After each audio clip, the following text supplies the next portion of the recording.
The facial palsy can be understood using the example of electrical supply of a house.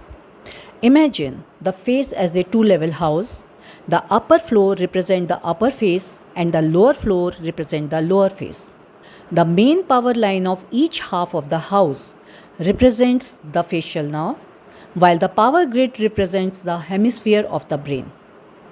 But the fascinating part is, the upper floor has two power supplies, one from the power grid of the same side and other from the opposite power grid. But the lower floor has only one supply coming from the opposite power grid.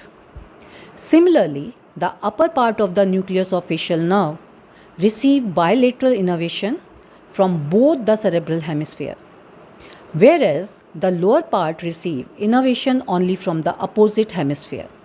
Now imagine the main power line of the house is damaged. The entire side of the house goes dark. Likewise, in the Bell's palsy, due to lesion of the facial nerve, entire half of the same side of the face becomes paralyzed.